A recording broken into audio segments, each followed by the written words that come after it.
Anda kembali bersama kami di Sapa Indonesia Malam. Saudara kembali tampil bersama di hadapan publik Presiden Joko Widodo dan Megawati menegaskan hubungan keduanya baik-baik saja.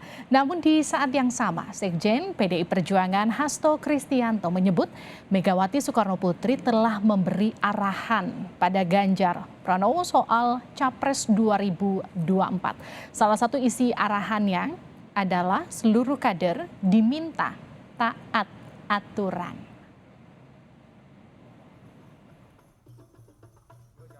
Presiden Jokowi dan Ketua Umum PDI Perjuangan hadir bersama di acara peresmian Masjid At-Taufik di Lenteng Agung, Jakarta, Rabu sore. Kebersamaan Presiden Jokowi dan Megawati menjadi simbol menepis adanya perselisihan antara keduanya.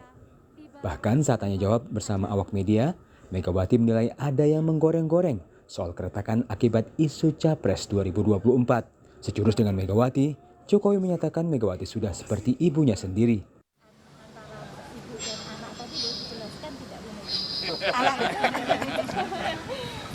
Wartawan itu, enggak loh, ini yang buat muda-muda. Kalian tuh mestinya punya kode etik jurnalistik. Nah, tapi kan kalau sekarang tidak. Saya merasa bahwa media sekarang itu tidak lagi mempergunakan hal-hal seperti itu. Jadi ini koreksi. Kalau mau ditulis silahkan. Ini ada Pak Jokowi, ada Ibu, bahwa kami ya dari dulu kekeluargaan. Jadi kalau mau istilahnya kan digoreng-goreng ya. Bilang renggang, bukan renggang, tetapi ada perbedaan. Dengan Ibu Mega itu sudah seperti ibu dan anak dalam sebuah keluarga besar. Jelas kan? Bahwa dalam perjalanan anak itu kadang ada yang bandel, ada yang nakal. Ya kan biasa, saya bilang tadi wajar. Jangan ditarik ke mana-mana. Berarti Bapak bandel Pak maksudnya Pak? Gimana Pak? Berarti Bapak yang bandel nih Pak? Gimana? Kalau Ibu milih A, Bapak akan ikut tetap A misalnya gitu. Jalan ya Pak berarti? Atau bandel Pak? Bapak yang bandel berarti, anak yang bandel gitu Pak. Ini tanyanya aneh-aneh.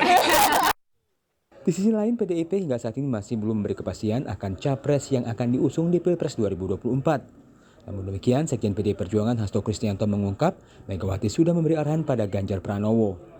Seluruh kader diminta bersatu serta mengikuti dan menunggu arahan Ketua Umum PDIP soal Capres 2024.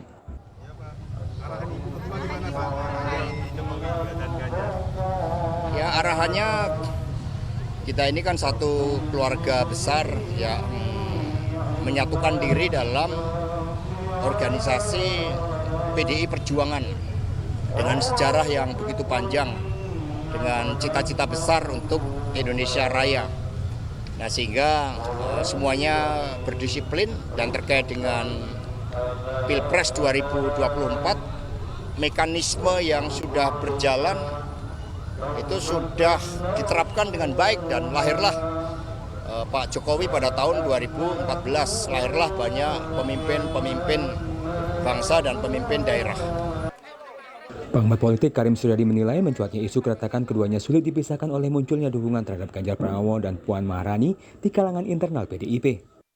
Memang potensi ke arah sana itu kan bisa dipantes-pantes ya oleh pihak-pihak yang mengawasi. Mengapa bisa dipantes-pantes? Karena persoalannya radar survei calon pilpres di tanah air itu kan menyorot PDIP dengan perspektif yang sangat tajam, dengan lahan yang sangat nyata, Mas Arief ya, antara Mbak Puan dengan Mas Ganjar. Pemilu 2024 juga menjadi pertaruhan PDIP untuk menjaga elektabilitas setelah 2 pemilu berturut-turut sebagai pemenang pemilu. Maka penentuan capres menjadi faktor signifikan demi mempertahankan elektabilitas parpol di kontestasi pemilu mendatang. Tim Liputan Kompas TV.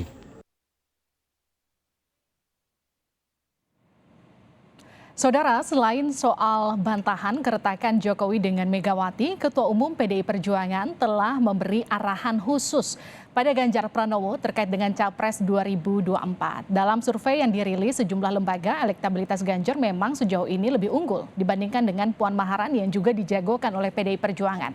Tapi yang jadi pertanyaan, benarkah persaingan dan peta dukungan antara Ganjar dan Puan di internal PDIP akan semakin mencuat? Atau justru sebaliknya setelah ada arahan Megawati untuk Ganjar. Kami akan membahasnya bersama dengan sejumlah narasumber yang telah bergabung. Ada Ketua DPP PDI Perjuangan Andreas Hugo Parera. Selamat malam, Bang Andreas. Selamat malam, Livia. Kita juga akan sapa Ketum Kornas Ganjaris Eko Kuntadi. Selamat malam, Mas Eko. Selamat malam, Olivia. Kita juga akan sapa Direktur Carta Politika Yunarto Wijaya. Selamat malam, Mas Soto. Selamat malam. Saya ke Bang Andreas dulu. Bang Andreas, jadi kalau tadi kita mencermati kan ada pernyataan Pak Jokowi yang bilang kalau dalam keluarga ada anak, ada ibu, wajarlah kalau anaknya kadang-kadang bandel bahasanya. Terus kemudian disusul ada kemudian teguran untuk Pak Ganjar juga yang menyebutkan bahwa harus disiplin, harus taat aturan. Jadi yang bandel ini antara Pak Jokowi sama Pak Ganjar yang bikin kemarin agak-agak renggang gitu ya, Mas Andreas? Kalau dibilang keluarga, dalam arti ya keluarga besar PDI Perjuangan, ya, halo? Yes. Ya, ini kan menunjukkan bahwa kedekatan hubungan itu antara ya pimpinan, antara sesama kader, itu adalah hal yang ya memang menjadi tradisi di dalam PDI Perjuangan. Dan kita tahu bagaimana peran dan posisi ibu yang ya sebagai ketua umum, tapi beliau juga adalah seorang ibu untuk kami semua gitu. Oleh karena itu ya kalau ada teguran, ada hal yang disampaikan baik secara lisan maupun kemudian itu terbuka maupun secara tertutup, itu adalah hal yang biasa sekali gitu, dan ya kami semua taat terhadap apa yang disampaikan oleh ketua umum gitu, atau melalui partai atau bisa juga secara langsung, sehingga ini juga adalah bagian dari disiplin dari ya semua kader, terutama menghadapi berbagai persoalan kebangsaan.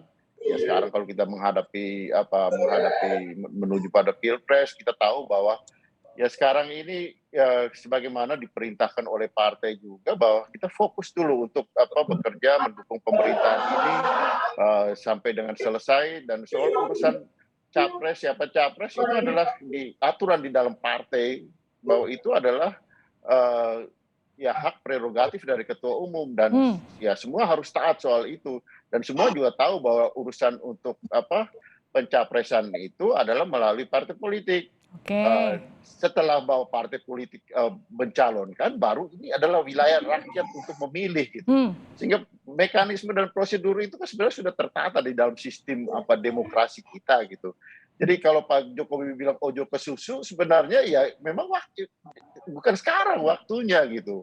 Ya tentu ya ini adalah saling mengingatkan di antara kader, di antara ya kami semua lah gitu, dan kami paham soal itu. Oke, saya ke Mas Eko. Mas Eko, kan tadi lagi-lagi di warning lah sama Mas Andreas, ojo ke susu katanya. Tapi kalau Anda melihat dengan teguran yang diberikan Bu Mega untuk Pak Ganjar, ini artinya apa? Ya artinya itu kan teguran di internal PDIP, dan sampai sekarang kan Pak Ganjar belum pernah ada satu statement pun yang kita dengar untuk maju sebagai capres, untuk ngomong soal 2024. Kayaknya saya sampai sekarang belum pernah dengar ya tentang itu. Sebagai kader PDIP ya tentu dia harus mengikuti mekanisme partai. Masalahnya kan tidak semua warga Indonesia sebagai bagian dari PDIP. Saya misalnya kan bukan bagian dari PDIP. Saya rakyat biasa, tidak berpartai. Dan tentu saja sama seperti rakyat Indonesia yang lain, saya punya hak politik yang sama untuk mengusung atau untuk mendorong orang-orang yang menurut saya pas melanjutkan kepemimpinannya Pak Jokowi. Kebetulan di mata kami semua, sosok Pak Ganjar yang kebetulan adalah kader PDIP adalah orang yang tepat. Sehingga kami yang tidak terikat dengan partai politik ya bergerak menurut cara kami, berkomunikasi menurut cara kami sendiri, sebisa-bisa kami. Dan saya setuju dengan Pak Andreas, mekanisme formalnya memang untuk seorang calon presiden nanti diusulkan atau diusung oleh partai, kemudian ada pemilihan. Tetapi kita kan juga tidak hidup di ruang kosong. Bukan semua rakyat Indonesia itu kader partai tertentu. Kebanyakan kita malah bukan kader partai. Oleh karena itu, ruang-ruang inilah yang kami coba beraktivitas, mendorong orang-orang yang menurut kami pas untuk melanjutkan apa yang sudah dibangun Pak Jokowi untuk Indonesia. Saya pikir itu. Oke, Mas Eko, tapi kan kalau kita lihat nih ya, dari berbagai pernyataan yang muncul dari Mbak Puan, apalagi terakhir dari Pak Jokowi, yang Pak Jokowi bilang ojo ke susu, itu kemudian ini kan menunjukkan sebetulnya tujuannya ke Pak Ganjar sebetulnya, kalau kita bisa baca itu ya. Yang jadi pertanyaan saya kemudian, apakah sampai dari mulai sindiran sampai ada teguran langsung oleh Bu Mega, ini kemudian akan meredam dukungan dari Ganjaris untuk Pak Ganjar? Oke, kita rem dulu deh biar Pak Ganjarnya agak nyaman di internal PDIP, atau justru malah semakin menggebu-gebu, Mas Eko? Sebetulnya sih nggak ada hubungan ya. Kalau misalnya Pak Jokowi kan nggak nyebutin ojo ke susu buat Pak Ganjar. Dia bicara di forumnya Projo, forum relawannya Pak Jokowi. Dan tidak disebutkan itu Pak Ganjar. Itu kan tafsir kita saja atau tafsir sebagian orang saja. Itu yang pertama. Yang kedua, menurut saya soal omongan teguran seperti tadi ibu menegur anaknya itu biasa-biasa saja. Dan sampai sekarang kan memang Pak Ganjar belum pernah loh mendeklar ngomong tentang 2024 sebagai kader PDIP. Menurut saya beliau kader yang taat, kader yang patuh karena dia tidak pernah bicara. Tapi kan persoalannya kita ini orang-orang yang bukan atau tidak terikat dengan partai kan juga punya wilayah sendiri, punya hak politik sendiri untuk mengekspresikan dukungan politik kita. Dan kalau kebetulan pilihan kita jatuh pada salah seorang kader PDIP, menurut saya nggak ada salah. Oke, saya ke Mas Toto. Mas Toto, ini artinya menjawab apa yang kemudian kita duga-duga selama ini, bahwa betul kemarin tuh ada guncangan sedikit di internal PDIP sampai kemudian keluar statement ada anak bandel begitu kira-kira, Mas Toto ya. Yang kemudian menyusul ada teguran untuk Pak Ganjar, kemudian ada momen-momen romantisme antara Jokowi dan juga Bu Mega gitu kira-kira? Ya, pertama sebenarnya kalau kita mengacu pada statement Ibu Mega, tadi Ibu Mega malah lebih mengatakan ada yang menggoreng-goreng isu ini ya, hubungan antara Pak Jokowi dengan Ibu Mega. Tadi kan Mas Hasto yang menafsirkan ada teguran misalnya terkait dengan disiplin, atau Pak Jokowi mencoba menafsirkan tentang keluarga. Kalau saya melihat malah belum pernah ada statement dari Ibu Mega misalnya sampai sekarang sekeras atau tensinya seperti apa yang kita lihat dari beberapa kader PDI Perjuangan yang lain. Ini kan sebenarnya kan dimulai dari kronologi pertama dulu ketika ada perbedaan pendapat di level Jawa Tengah, sehingga kemudian Mas Ganjar tidak diundang, orang mengkaitkan kemudian dengan Pilpres. Lalu kita tahu juga ada statement yang diutarakan oleh Mas Hasto sebagai sekjen mengatakan Ibu Mega mengatakan tidak perlu ada yang berbicara mengenai copres-capres katakanlah seperti itu dan fokus bekerja. Itu kan yang kemudian menjadi batasan sebetulnya. Dan kalau kita kemudian melihat siapa yang melampaui batasan ini, seingat saya sampai sekarang Mas Ganjar tidak berani berbicara mengenai capres atau pencapresan. Tetapi bahwa ada relawan yang bergerak, ada relawan desa, ada Ganjaris, ada sahabat Ganjar, dan ada yang lain-lain. Dan kemudian itu ditafsirkan oleh beberapa teman-teman di PDI Perjuangan sebagai bentuk pelanggaran disiplin, sebagai bentuk nafsu untuk capres.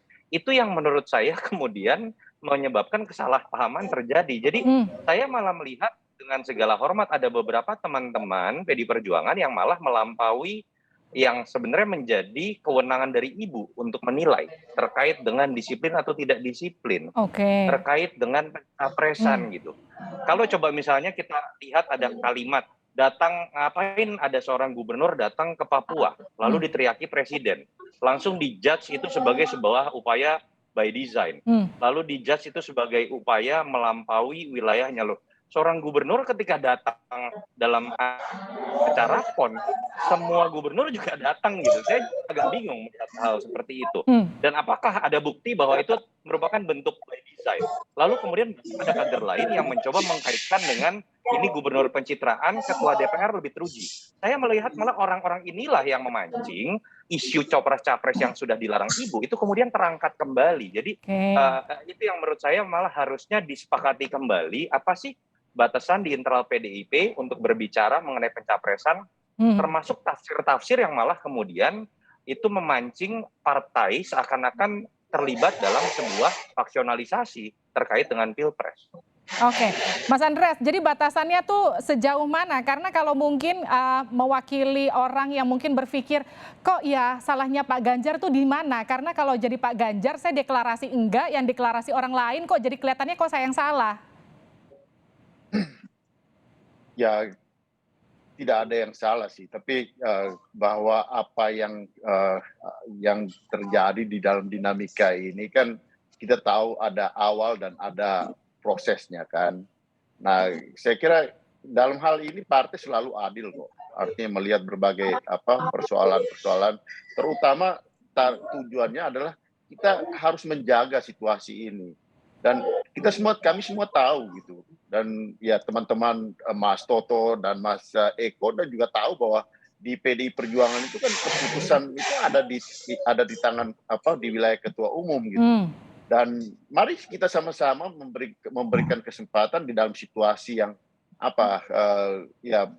ketenangan buat ibu untuk membuat keputusan itu untuk di PDI Perjuangan. Tapi kalau tadi Mas Eko menyampaikan bahwa di wilayah ya teman-teman ini kan juga ya kami sekian lama juga dulu di dalam Pilpres 2014, di Pilpres 2019 kan sama-sama juga gitu di dalam proses perjalanan itu.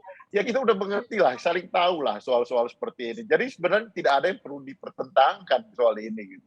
Karena ya sudah sangat berpengalaman PDI Perjuangan menghadapi dari Pilpres ke Pilpres, ada wilayah kami kalah, ada wilayah kami balik dan menang, dan sekarang sudah 2 kali menang, ya belum ada partai menuju pada kemenangan yang ketiga, dan ini harus kami jaga betul proses ini gitu dengan mekanisme-mekanisme yang sudah secara normal sudah diatur di dalam peraturan main di dalam perundang-undangan maupun di dalam partai. Nah, mari kita jaga sama-sama ini. Nah, saya kira hal-hal kata jangan menggoreng-goreng tadi, saya kira itu salah satu kata kunci sehingga ya siapapun jangan sampai kita terjebak di dalam gorengan-gorengan tadi, karena kita semua tahu gitu bahwa upaya untuk memisahkan ya misalnya upaya untuk memisahkan Pak Jokowi dari Bu Mega kan juga kencang juga gitu kan, dan itu tentu akan sangat berpengaruh terhadap semua proses ini gitu. Upaya untuk memisahkan Pak Ganjar atau mempertentangkan Pak Ganjar dan Mbak Puan itu juga sangat kencang gitu. Dan banteng itu kuatnya kalau dia bersatu. Makanya Ibu juga selalu pesan solid, jaga kesoliditas partai gitu. Tapi gimana kita nggak melihat ada keretakan, Mas Andreas, kalau beberapa elitnya saling sindir satu sama lain, kan kita jadi melihatnya oh jangan-jangan ada keterbelahan nih benar dalam PDIP. Ya itu kalau buat PDI Perjuangan itu dinamika gitu. Oke. Sudah terlalu banyak hal-hal yang lebih besar dari itu pun terjadi gitu di PDI Perjuangan, dan kami mempunyai pemimpin yang ya punya ketegasan sikap, dan ya kami tahu gitu di mana ada remnya, di mana bagaimana kami harus gaspol gitu, dan disitulah kunci daripada kekuatan PDI Perjuangan, soliditas gitu. Oke, saya ke Mas Toto. Mas Toto, kalau udah sampai keluar warning dari Bu Mega bicara soal taat aturan dan disiplin, itu artinya sebetulnya Mas Ganjar disuruh handrem ya? Saya melihat ini sebenarnya kan ditujukan bukan kepada Mas Ganjar saja ya. Bicara disiplin ini kan kembali ke statement dari Ibu Mega, jangan bicara pencapresan tapi fokus pada kerja masing-masing. Bisa saja di satu sisi diartikan buat Mas Ganjar sebagai salah satu yang namanya disebut dalam pencapresan dan elektabilitasnya tinggi, tetap harus mengikuti asas partai sebelum ada keputusan dari Ibu. Tapi kan bisa juga diartikan kepada para DPP, kader, untuk tidak juga berbicara mengenai pencapresan, apalagi memancing perdebatan yang membuat seakan-akan ada kerenggangan di internal PDI Perjuangan, apalagi dikembangkan sampai kepada isu konflik antara Ibu Mega dengan Pak Jokowi. Jadi ini sebenarnya bukan sedang berbicara Ibu Mega seakan-akan berhadapan dengan Ganjar, itu yang dari awal menurut saya beberapa pihak sepertinya sudah menafsirkan jauh lebih maju dari faktanya. Dengan asumsi seakan-akan PDI Perjuangan pasti Mbak Puan. Lalu pertanyaannya kemudian ketika PDI Perjuangan pasti Mbak Puan, kemanakah Ganjar? Pertanyaan saya, apakah sudah ada keputusan dari Ibu Mega? Belum ada.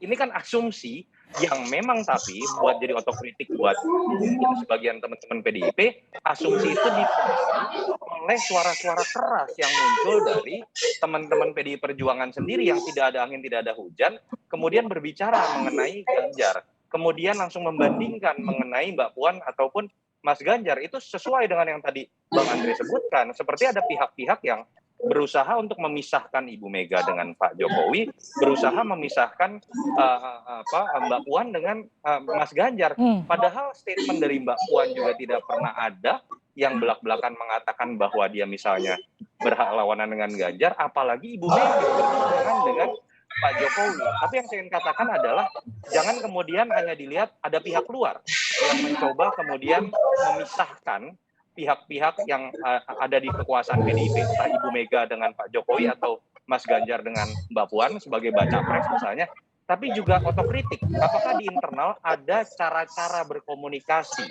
cara-cara menafsirkan yang malah berpotensi membuat hubungan itu juga bisa menjadi renggang atau minimal ditafsirkan menjadi renggang. Baik, saya ke Mas Eko terakhir. Mas Eko, jadi saya mau konfirmasi nih, kalau kita bicara soal perintah untuk disiplin, untuk taat aturan, saya mau konfirmasi. Jadi selama ini benar ya, nggak pernah ada arahan langsung dari Pak Ganjar kepada Ganjaris untuk berbuat A atau untuk mengarahkan ke B begitu. Ini murni dukungan dari eksternal.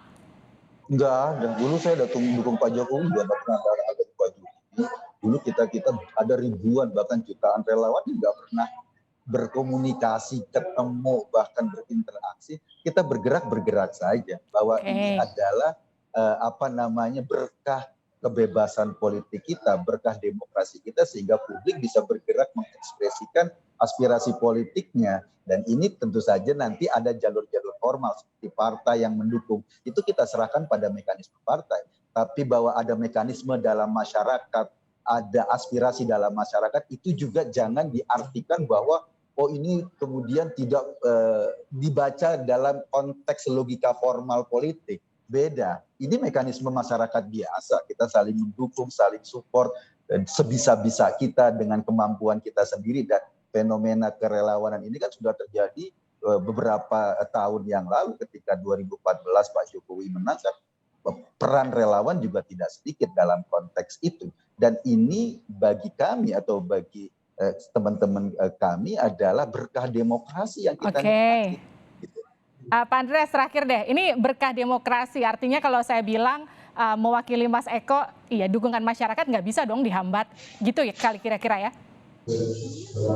Ya kami ini semua, ya saya kira Mas Toto, Mas Eko, ini kan lahir dan bergerak di dalam masa reformasi ini gitu. Saya merasakan betul masa sebelum itu. Dan setelah masa reformasi ini kan kita tahu ada wilayah publik, wilayah masyarakat yang ya kebebasan berekspresi itu kan dijamin oleh undang-undang. Nah, oleh karena itu adalah wilayah publik, wilayah masyarakat. Saya tidak punya hak untuk melarang Mas Eko untuk tapi ya itu adalah kehendak dari teman-teman di wilayah publik lah. Jadi ya saya kira kita jalan di jalur kita sesuai dengan aturan-aturan main yang ada. Yang penting jangan melanggar peraturan dan jangan melanggar undang-undang lah. Nah, selama hal itu ada dalam koridor itu ya, dan ada tempat di mana kita berinteraksi, ada tempat di mana kita berkolaborasi. Di PDI Perjuangan kan prinsip gotong royong itu sangat menjadi pedoman dan menjadi salah satu prinsip di dalam kerja baik kerja kemasyarakatan maupun kerja politik. Dan itu kami pegang di dalam dari satu periode proses pemilu maupun pencapresan, dan itu menjadi prinsip kerja dari PDI Perjuangan. Sehingga kami juga tahu bahwa ini mekanisme ini tetap akan menjadi pegangan kita. Artinya jangan melanggar lah ya, tetap taat aturan dan tetap disiplin. Selama Pak Ganjar nggak deklarasi, artinya semuanya aman, kira-kira begitu ya. Terima kasih telah bergabung bersama kami, Mas Andreas. Prinsipnya kita jangan saling menggoreng lah. Saya nggak goreng, saya konfirmasi ke Mas Andreas. Makasih Mas Andreas, makasih Mas Eko, Mas Toto, terima kasih. Terima kasih. Yeah, thank you.